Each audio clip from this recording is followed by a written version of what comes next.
Sir Khan sir के बारे में कुछ बोलिए भैया। मैं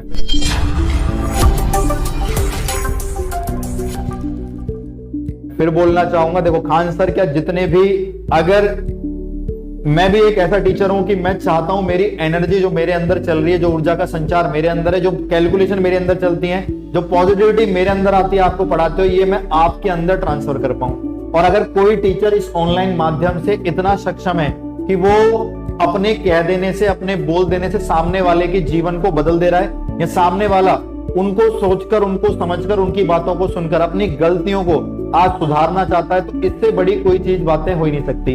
हम लोग अपने देश में ये वेलफेयर एसोसिएशंस क्यों चलाते हैं? ताकि हम लोग कल्याण कर पाए उन लोगों का जो अपने रास्तों से भटक चुके हैं। और हम लोग भी और टीचर्स भी तो यही काम कर रहे हैं, ठीक है। और खान सर ने एक बड़े लेवल पे थोड़ा सा उस चीज को कर दिया, तो कहने का ये मतलब है कि यार कॉन्ट्रोवर्सीज हैं हमारे देश के अंदर, एक मुद्दा उठ जाता है तो लोग उसको गिराने की बात करते हैं, झुकाने की बात करते हैं। और मैं आप लोगों को मैं बताना भी चाहूंगा, हमारे देश में इतने मूर्ख लोग भी हैं कि बोलेंगे कि मैं तो डाई हार्ड फैन हूं अक्षय कुमार का, ठीक है, लेकिन अक्षय कुमार का उनको रियल नेम पता ही नहीं होगा, क्योंकि वहां पे धर्म मजहब नहीं आएगा। मैं तो डाई हार्ड फैन हूं भैया दिलीप कुमार का, जबकि दिलीप कुमार हमारे मुस्लिम कास्ट को बिलोंग करते थे, उनके बारे में भी लोगों को इस बारे में नहीं पता होगा। तो चीजों को जानकर किसी को फॉलो करना, कि आप पहले मेरे बारे में जाने कि भैया मैं हिंदू हूं, मुसलमान हूं, क्रिश्चियन हूं, क्या हूं, फिर आप मुझसे मोहब्बत करना शुरू करें, फिर आप मुझसे सीखना शुरू करें। ये इस देश को एक दिन ले डूबेगा, और यही एक कारण है चीजों का पतन होने का, जो अभी आप देख रहे होंगे, जिसके बारे में मैं बात कर रहा हूं। चाहे आप कुछ भी कह लीजिए, क्योंकि जब भी आप मजहब पर, धर्म पर, इन चीजों पर पहले आप डिसाइड करेंगे, फिर इंसान से सीखने की बात करेंगे, तो यकीन मानिए आप दुनिया के सबसे गरीब इंसान है, चाहे आपके पास लाखों की प्रॉपर्टी हो, करोड़ों की प्रॉपर्टी हो। क्या फायदा उन पैसों का जो एक इंसान को दिमाग नहीं दिला पाए, एक इंसान को ये फील नहीं करा पाए कि सब इंसान बराबर हैं, सबको जीने का हक है, सब एक समान है। अगर शिक्षा का स्तर किसी ऐसे इंसान से सीखने को मिलता है तो क्या बुरी बात है। आप लोग हाल ही फिलहाल में देखते होंगे, कुछ लोग, मैंने भी एक इंटरव्यू देखा था, एक कांस्टेबल था जो 10 साल की तैयारी के बाद आज उसने यूपीएससी क्लियर कर ऑफिसर आईपीएस बना। अब मुझे बताइए, अगर हम उस बंदे को उस स्तर पर ही जज करते तो कांस्टेबल है, तो कांस्टेबल है, उसके लिए 10 साल तैयारी करना कितना मुश्किल रहा होगा इस प्रेशर के साथ कि समाज में मेरी स्थिति एक, समाज में मेरी पोजीशन सिर्फ एक कांस्टेबल की है, समाज में मेरी एक पोजीशन एक कांस्टेबल की है। देखो हमारे अंदर, हर किसी के अंदर एक पॉजिटिव इंसान छुपा होता है, ठीक है। अच्छाइयों और बुराइयों से जैसे इंसान दुनिया बनी है, ऐसे हम लोग इंसान भी अच्छाइयों और बुराइयों से बने हैं।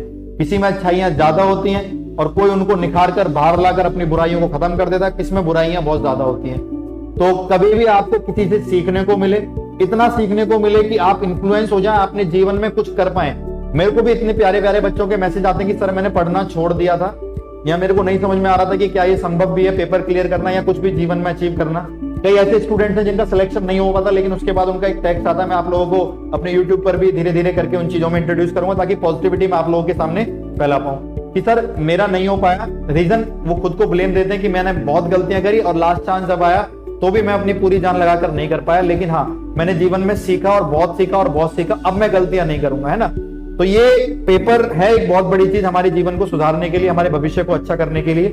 लेकिन फिर भी मैं आप लोगों से बोलूंगा कि जिस दिन आप लोग समझ जाओगे कि हाँ मैं बदलाव ला सकता हूं, मैं बदलाव लाऊंगा, मैं अच्छा करूंगा, उस दिन से ही बदलाव आने शुरू हो जाएंगे। ये मत सोचिए कि मेरा अटेम्प्ट चला गया, मेरा आखिरी अटेम्प्ट था, क्या मैं करूं। आप सिर्फ एक बार सोचिए और अपने भविष्य के बारे में सोचिए। अगर आपका पैटर्न, आपका दिमाग आपसे कहता है कि यार रह गए एयरफोर्स में, रह गए एनडीए में अपनी लापरवाही से, तो गो फॉर सीडीएस।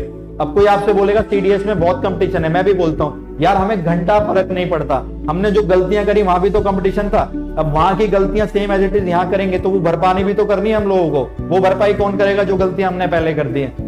तो उन भरपाइयों को, उन गलतियों को पूर्ण करने के लिए जब हम सीडीएस की तैयारी कर रहे होंगे, जब हम एफकेट की तैयारी कर रहे होंगे, या फिर हम अपना कोई भी पर्सनल गोल अचीव कर रहे होंगे, इन केस अगर हम लोग यहाँ पे गलतियां करते हैं तो हम वहां पे कोई कमी नहीं छोड़ने वाले।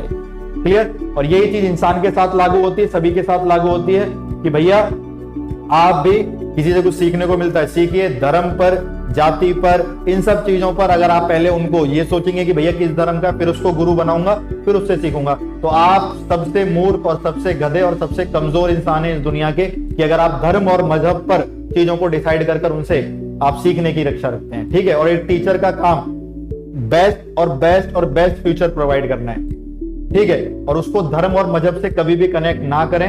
अगर कोई सिखा रहा है और आपके काम आ रहा है, आपका कुछ हो जा रहा है, ठीक है भैया, आप उसको जो भी चाहें जैसे भी चाहें शिक्षा का स्रोत बनाएं, गलत नेगेटिविटी हेट स्प्रेड ना करें, और इन सब चीजों में कुछ नहीं रखा है, ठीक है। चलिए।